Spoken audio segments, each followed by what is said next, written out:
Hello and welcome back to compiler programming.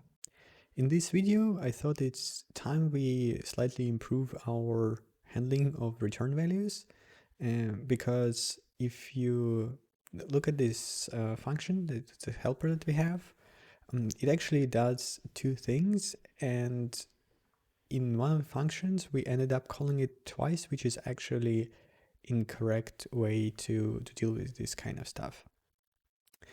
Instead, what should happen is that function end should be the one that deals with restoring the stack to the right position. And if our function has multiple returns, then those returns should actually be jumps to the what is called epilogue of the function. We will refer to this article on MSDN that describes what prologue and epilogue actually do. Some of the stuff is not relevant for us at the moment, like we don't care about this saving of non-volatile registers because we essentially don't use any, and we also probably can skip what is called home zone stuff for registers as well. But I will come back to this later, maybe when we will deal with debuggability of the code. But here you can see this instruction that we are already doing, which is a sub RSP fixed size allocation for the stack variables. And corresponding in the epilogue code is sort of the opposite, right? We already do this, we don't have the saved registers for now, and then we return.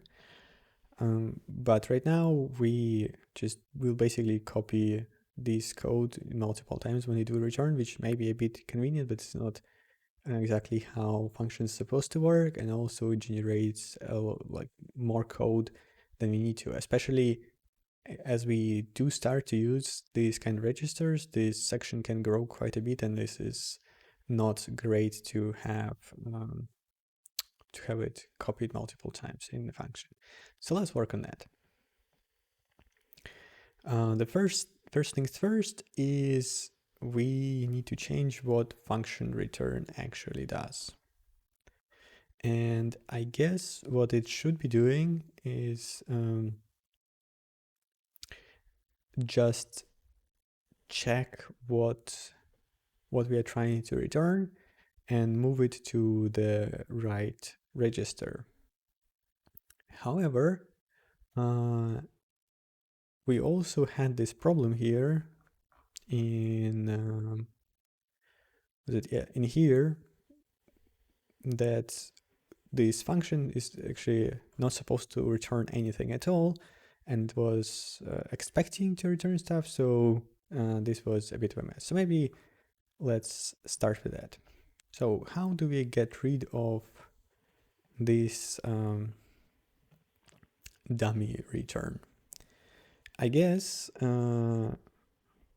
one way we can deal with it is to make function return accept a value by reference and have a version that is happy, or by pointer, and have a version that's happy to accept a null pointer.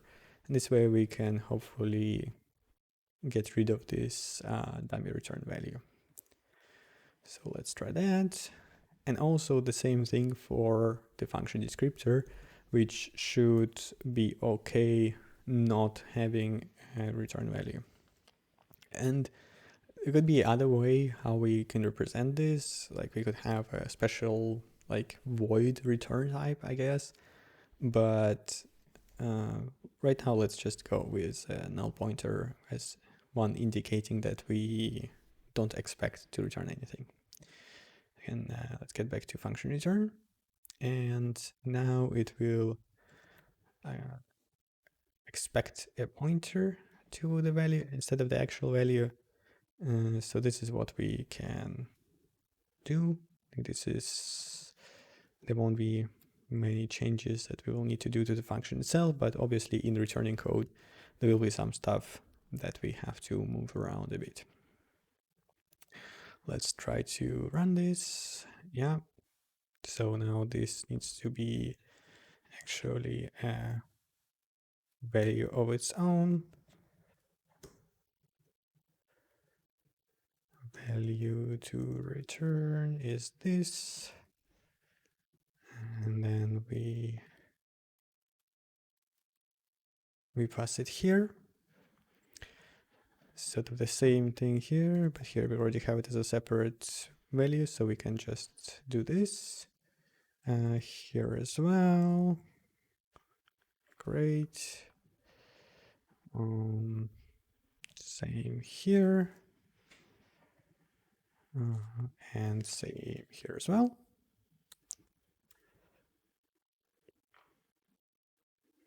Okay.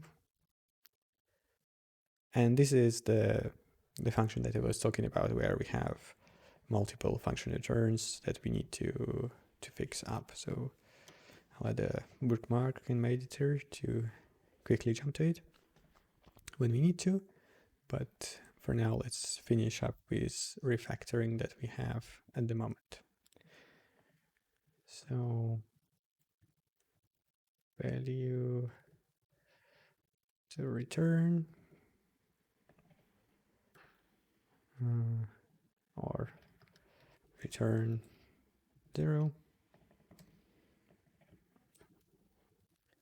Okay.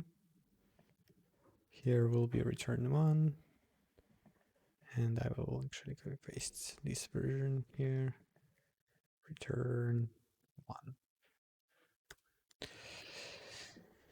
Okay, just one more thing to fix, which is very easy to do. And we are hopefully done. Let's see if our tests are okay. And unfortunately, they're not. But that has to do with, I believe, with this stuff, where we always expect returns to be a valid pointer. So, but let us on Visual Studio tell us what is the actual problem.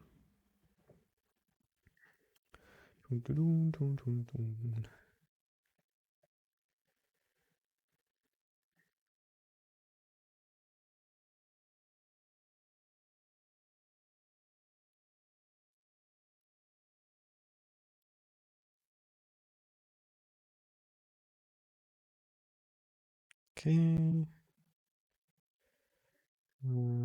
So yes,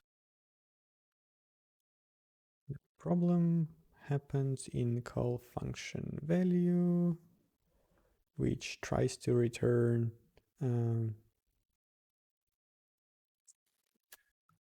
yeah.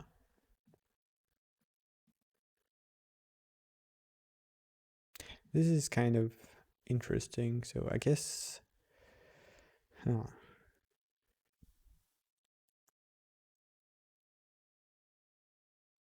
it either returns a value or doesn't return anything. So maybe we will have to go back and actually create a void value instead of this, to keep it more consistent with what is happening.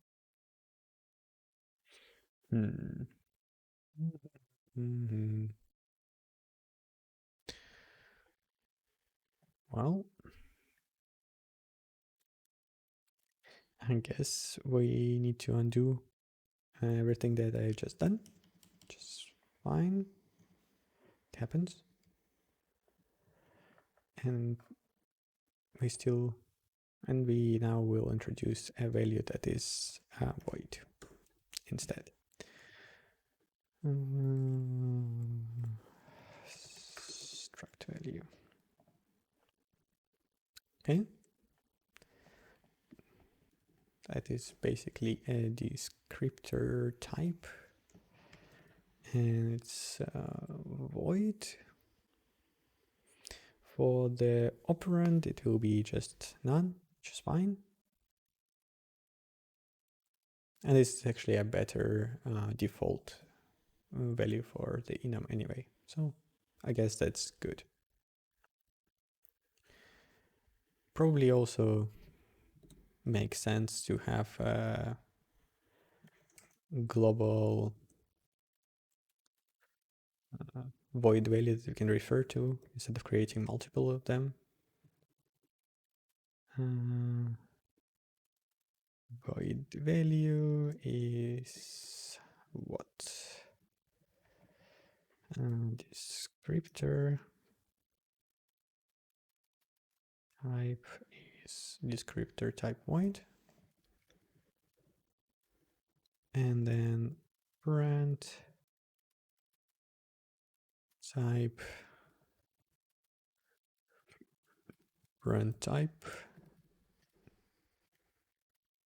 none.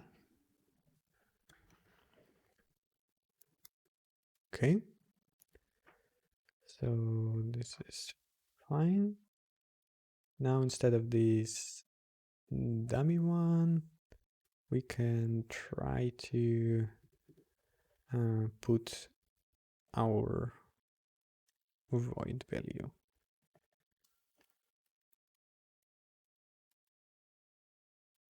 Okay, build. Let's try to run tests. And tests fail.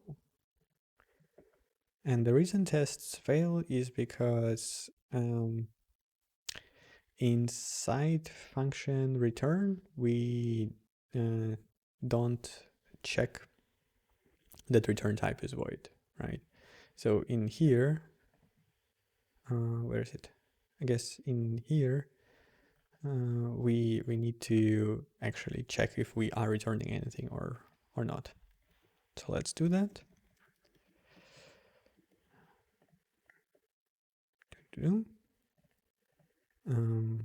Okay. And now we are saying if to return descriptor type is not descriptor type void, then we do this, right? Okay. Let's see if this is better. Okay. That looks good. So we now have our void return type. Now let's get back to our epilogue and prologue stuff. So what I want to do is move this code that deals with stack stuff into function end instead of it being there. So this goes here. And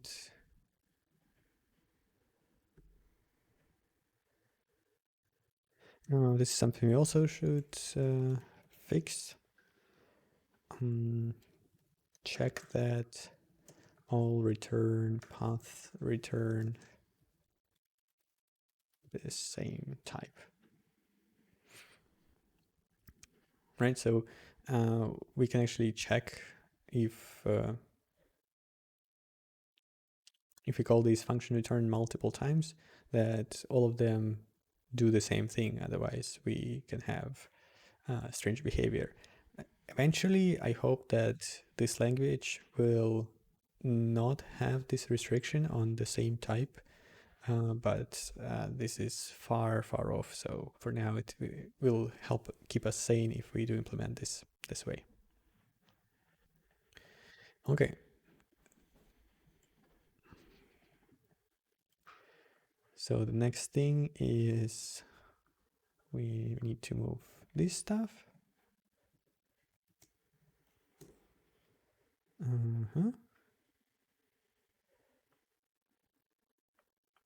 That's good. And now if we try to run this code, it will actually work for most cases, I believe, but it will not work or one with multiple returns, because when we do a return, we need to somehow jump past the rest of the code.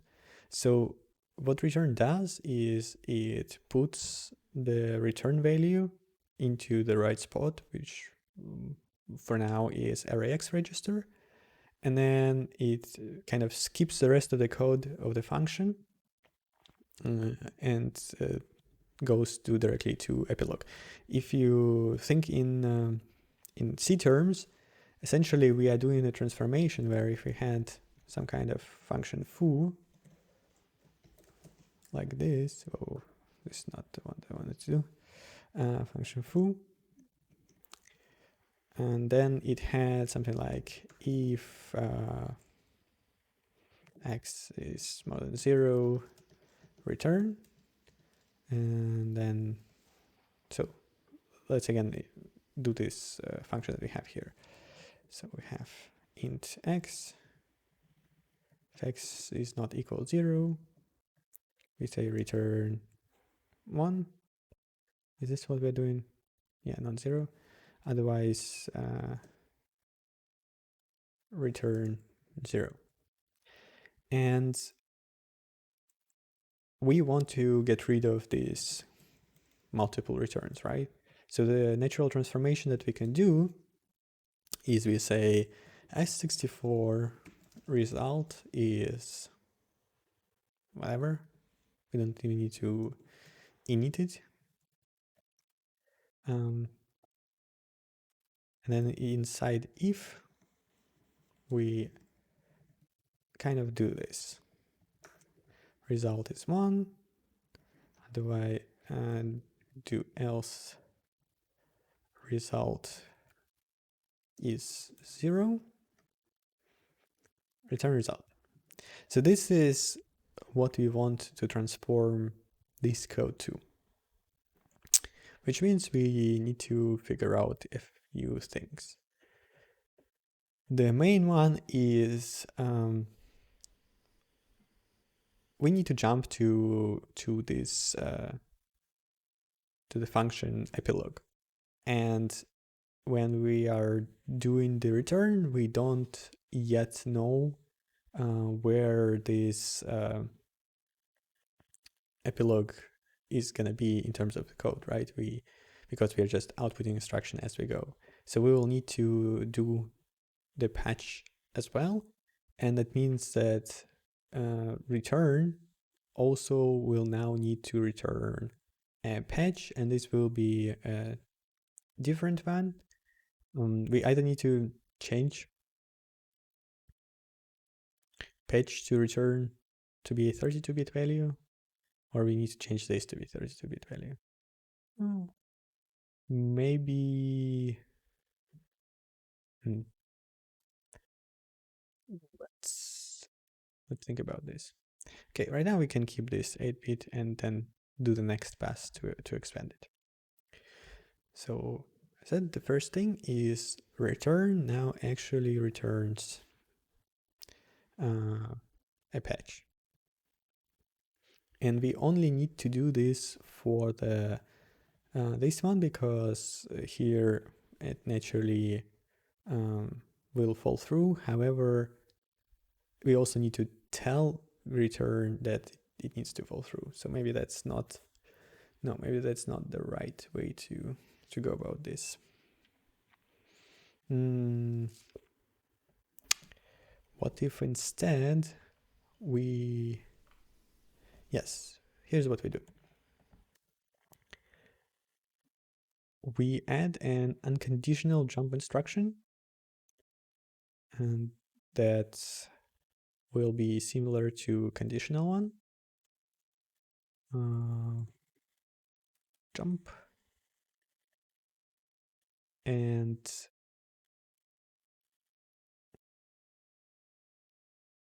we will use that after a return. So this is fine, it's fine. Maybe we can unify those two later, but for now that's okay. Then we say patch return patch is make jump of builder, right? And here we basically needed to jump to this point. So we already have a mechanism to do that. Patch jump to here. That's fine. We do need to add the encoding for the jump instructions because we don't have it yet in our code. Let's do that. This is conditional jump, and we want unconditional one that is with immediate 8. Okay. GMP. This is the version that we want for now until we fix up our addressing stuff. So it is EB,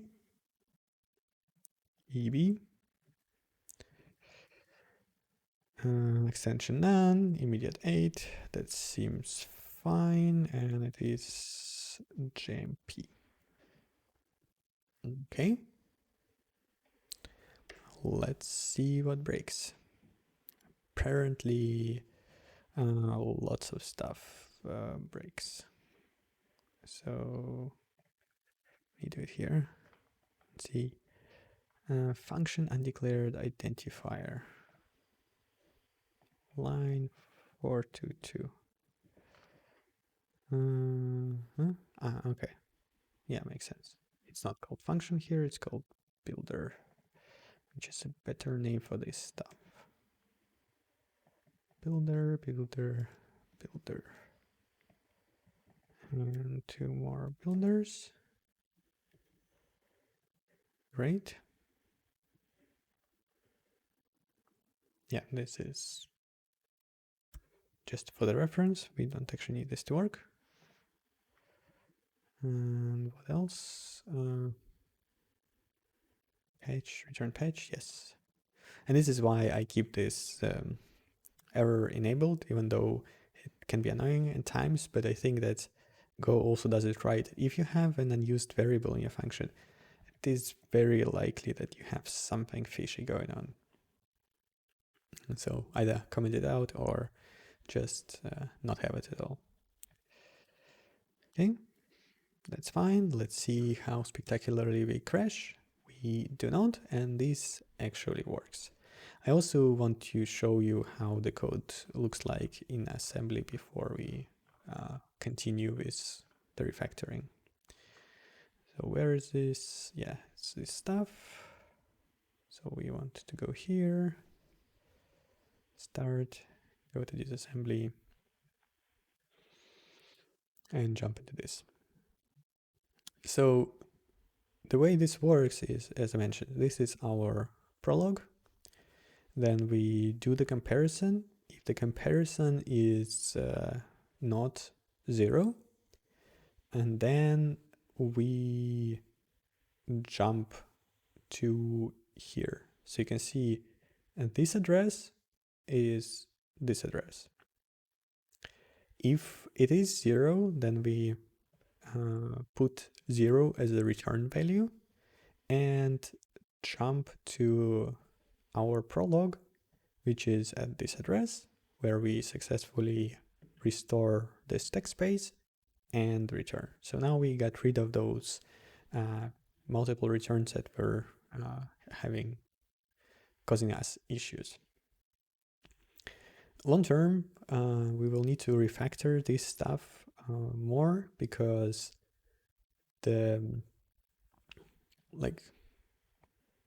we shouldn't manually have to keep track of these return pages. Like if you have 100 returns here, this does not seem like a sustainable option. So probably builder will have some kind of array that keeps track of all the return patches, and just add it when we call function and it will go through all of them and patch them up. But that requires have some kind of array setup, which I don't want to work on this at the moment because arrays are not as straightforward in C, and you have to do funky stuff to make them usable in a nice way.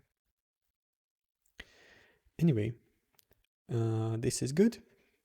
Let's save this state. But one more thing I do want to do is I want to switch up to 32-bit offsets for a lot of this stuff, so we don't have to worry about it. These patches, I'll just do them as 32 bits because switching between 8 and 32 is gonna be tricky, and right now I rather focus on correctness than on the size. So that means we need to do a couple of things.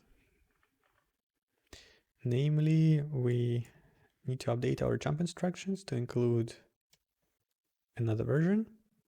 For the jump, it is this one, that is E9 and 32. Maybe let's put it second because to match how it is here. And we also want one for G and Z. G and Z relative 32. Where are you? G and Z relative 32. So this is the one. This actually forces us to take care of something that we should have done as well, which is support for 16-bit operator code. So we'll do that. For now, this is fine.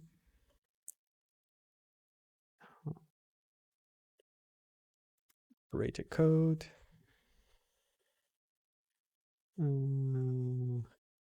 And okay, this is the one, right?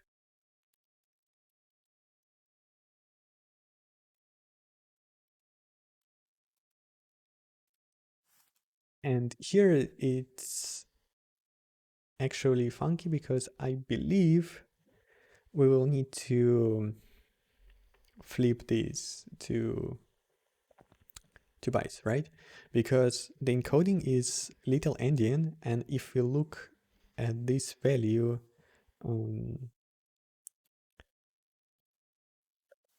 like as bytes, as individual bytes, it will be x85 x0f, which is sort of the opposite of what it's supposed to be. So we have two options here. Option number one is to treat this, to change, to keep it this way here, and then do the flipping in the encoding code.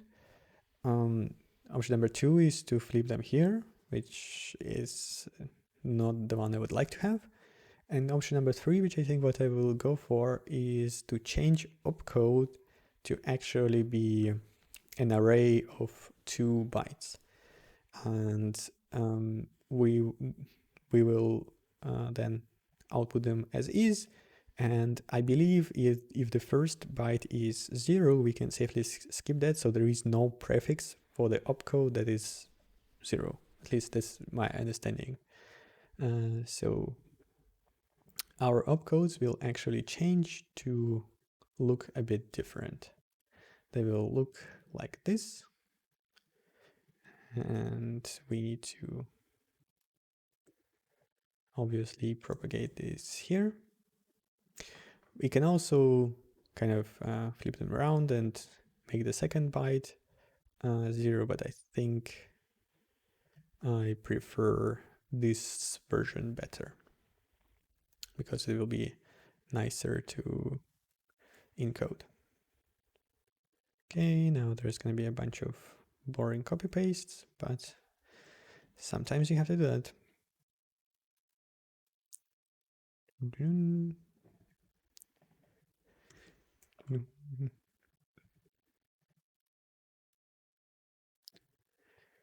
Okay, one more here.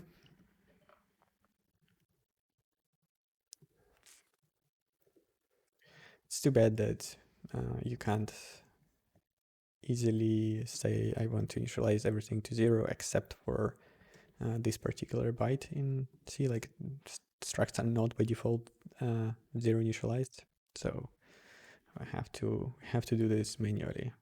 But as I mentioned before, this code is gonna be generated at some point, so it's perfectly fine to do it this way. So now we say that opcode is this, right? So it's an array of 2 bytes. And in our encoding setup, let me just scroll like this. It'll be easier to find. Yeah, we actually have a fix me here about 2 bytecodes. And because of the encoding that I chose here, it should be actually pretty easy to deal with this stuff. We just check, okay, is the first byte 0? If it isn't, then we add it. Otherwise, we don't do anything, and then we always add the second byte. So I think this is a very nice setup, if it works though. Opcode, we also need to change what opcode is. This needs to be opcode 2, and then actually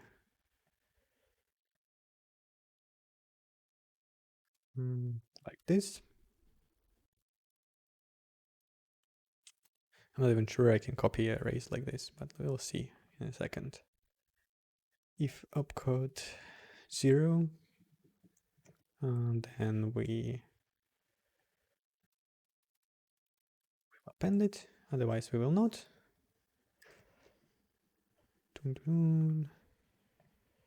Syntax error. I forgot the comma. That's fine.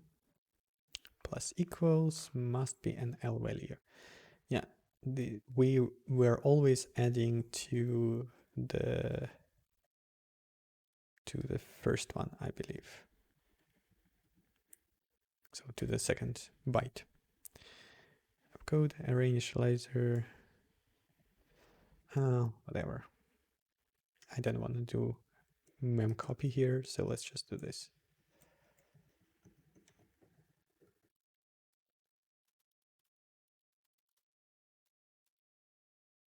Okay, that works. Since we are not yet using the big instructions, we should run and test and should be fine, but let's see. Something did break.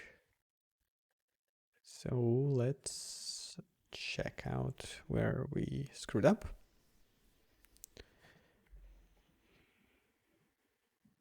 Yes, I know that the frame is not found. Whoa.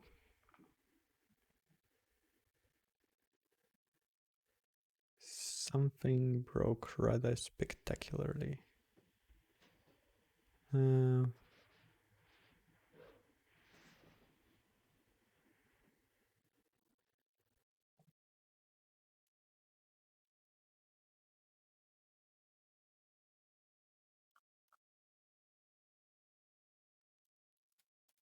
Jump.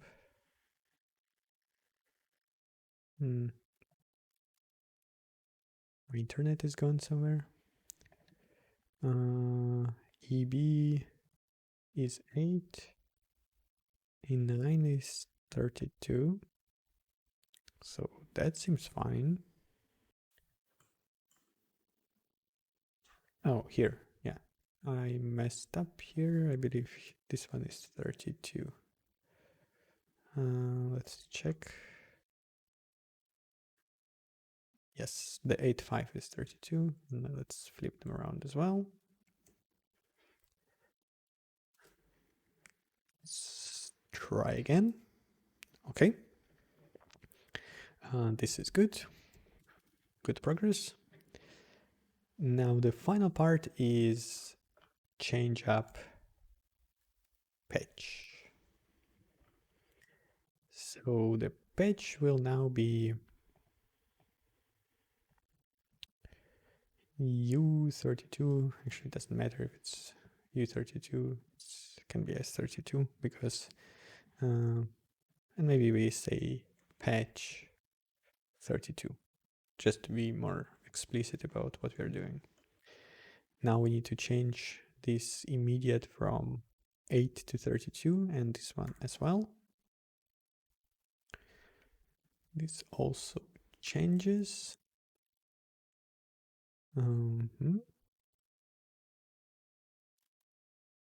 Yes, it's like this, and I think we'll need now to cast this stuff.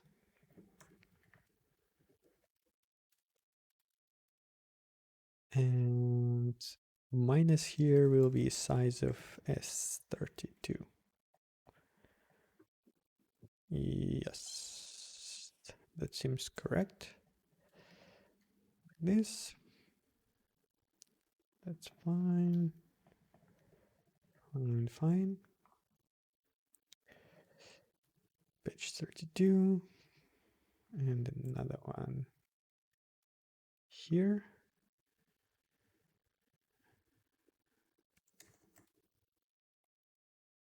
Okay. And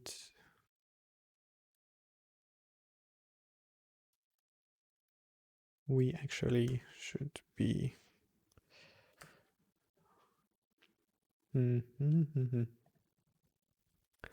let's just do it like this. I don't think we'll ever run into the code that is trying to jump over 4 gigs of memory, but who knows. Page 32.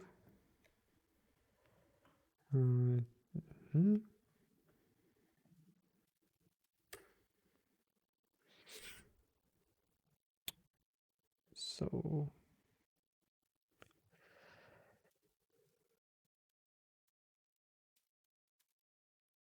okay, that's fine. We can even then need to do this.